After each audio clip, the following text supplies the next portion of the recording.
Hey YouTube family, it's Dinko, the Utah Realtor. Has the Utah housing market stabilized? I'm going to show you some charts, data, and analysis. That way you have all the information that you need to make the decision if it's a time for you to buy or if you want to wait and see how things play out.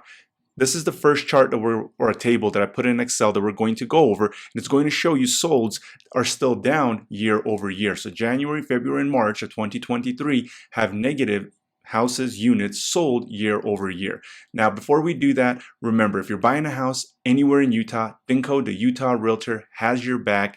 My contact information is down below in the description. I have people reaching out to me all the time, and I absolutely love it. Now, right here, we take a look at this table.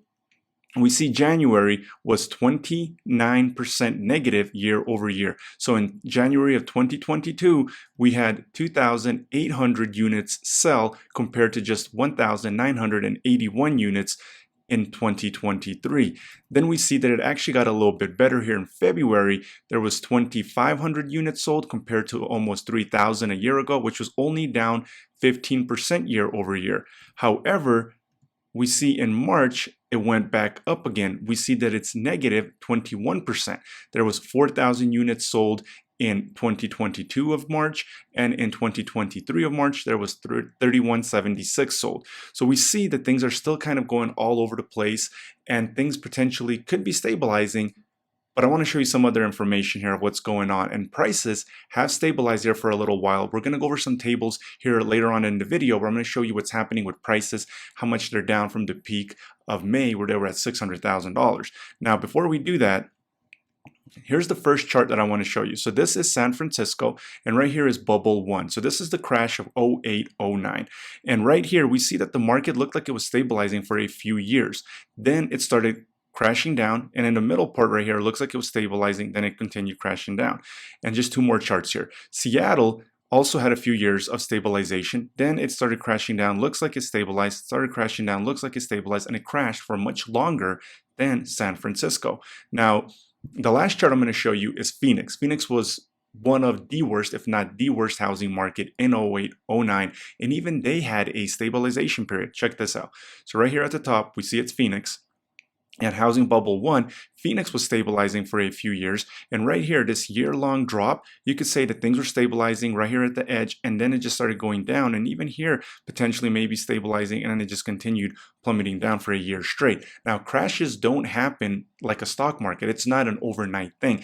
It doesn't crash within a week, a day, or even a month or two, because houses take much longer to sell, and it's the last thing to go down. Now, right here, before we take a look at these charts, I want to show you one last thing of what's going on in the market. Oh, I actually pulled up the charts. Let me just pull this up here. So if you go to Google and you just put commercial real estate, investors retreat from commercial real estate bonds.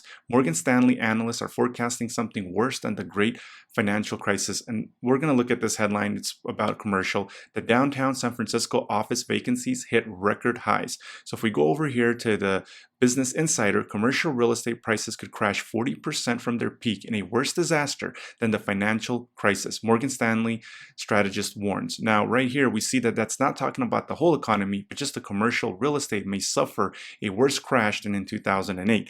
Now, if commercial real estate does suffer a worse crash than it did in 2008, where prices, I believe, went down 35%, now they're anticipating they could go down 40%. That is going to cause unemployment to go up. And that is something that needs to happen. Unemployment does need to go up in order for the crash to really take full effect, because a lot of people are not watching my YouTube channel. They're not watching other things that are going on. And every single week, I have a buyer that's not from my YouTube channel, that somebody refers them to me, or it's a family friend or a friend of a friend.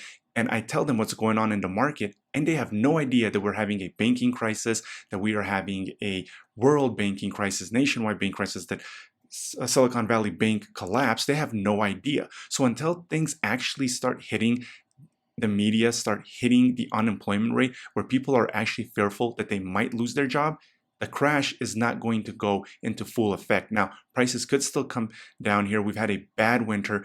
Inventory isn't flooding the market yet. We're still technically in winter. We just had a huge storm here at the beginning of April. So it still feels like winter out there.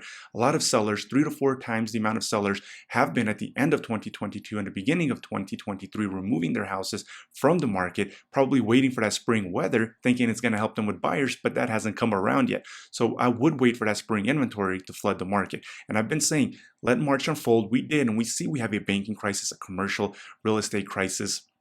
These are things we want to see how it unfolds. And this is why I've always been telling people, anybody that calls me, I've been saying, wait until May, see what's going on.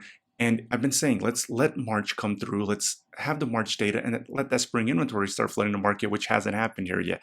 So let's take a look at some of these tables here real quick, and we're going to go through this quickly. So this is the first table. Again, remember, negative 30% year over year, 15 and 21. Now, if we compare to the I think I'm in the way on this one. So this is 2021 versus 2022. So this is June, and that's where the market started going down. May is when it peaked, right? So we see here to the right, all of these in yellow. Oh, and then let me put this one here in yellow.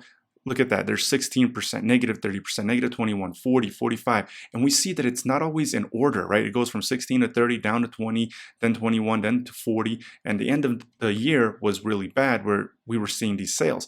Now, if you take a look, we haven't had more than 3,000 sales since June. So all of July and going all the way over here to March, we still haven't hit 4,000 sales. Now, if we hit 3,000 here again, we're still going to be under. And then in May, there was more sales than in April, and we're still going to be down unless we start hitting these 4,000 units. Now, we should start seeing that inventory flooding the market here as this snow starts melting. The weather, at least the weather app is showing that things are starting to look better with the weather. And right here, if we take a look, I want to show you what's going on with prices. So first I want to show you this chart here, or this table. So right here we see in October there was $535,000 was what the median price was. And right here in yellow is the peak in May of 2022. So it was $600,000. Now, right here at $535,000, we see that the market has essentially pretty much been stable since October. And this outliner in January of 510, it doesn't really go with anything. So there was the least amount of homes sold in January. So I'm not really sure that the median price really ever got down to 510, because we see here 535, 525, 520, then 510, 525, 530. So it seems like the market has been kind of going between 520 and maybe 540 here. So we do see that it seems like things are stabilizing. And again, when I'm talking to the average buyer that is not looking at their finances, not trying to be financially sound and make financial decisions or do any research, they have no idea what's going on. And they just say, hey, I can afford a monthly payment. And that's where people get in trouble. If you can just afford a monthly payment, that's all you look at. And other realtors, they're not following what I'm following. They're not giving the same information. I see other people stating, hey, it's a great time to buy. The market's not going down. Even when the market was going down for 9 months, they were not stating that. And one positive happens and that gets blown up. So the thing is how long do you want to wait? Do you want to take advantage of the market where it's at right now? Or do you want to see how the commercial real estate is going to play out, how the world banking crisis is going to play out? It all kind of is, what do you want to do? Do you want to wait just another month and see how things go? Do you want to wait 3 months? Do you want to wait until next year? Whenever that is, Thinko the Realtor has your back. My contact information is down below. And right here, I want to end it with what's going on in this table right here. So if we take a look at this in October, November, December, this is actually 2022. I just moved them over here because we just went over that here. So I didn't want it to kind of confuse and people thinking that that's what was going on with prices. But we see prices have kind of been stabilizing. Then if we compare year over year, we see that January of 2022, the median price was $531,000 compared to $510,000. Then we take a look at February and we see that the year over year was $550,000 in 2022 and $525,000 in 2023. And then up here in the yellow, we see that that's down from still the peak in May of 2022 of $600,000. And then here in March, we see that it was $570,000 compared to right now being $531,000. There were 2 months that were significant in price drops, July and October. Those were the 2 months where there was a $20,000 to $30,000 drop from just the previous month, and then things kind of continued going downwards a little bit more. Is that big month coming once that inventory, that spring inventory floods the market? And look at last year. Look how much quicker prices were going up, right? 531, 550, 570, 580, 600. And then from 600, we went all the way down to 520, not counting 510, 525, and now we're at 530. So is the market going to peak here in the spring? Because some people are impatient, people want to buy. So is the market going to peak here much quicker and at a lower price point and then start dropping again in the summertime and in the fall? That's how things unfold. It's not an overnight process. My contact information is down below. If you want to strategize, I have people reaching out to me all the time. We're putting strategies together. Everybody has different things that they're wanting to accomplish. And it all ends up, when do you feel comfortable and what do you think is going to happen? So that's all the information right now. And until next time, have a great day.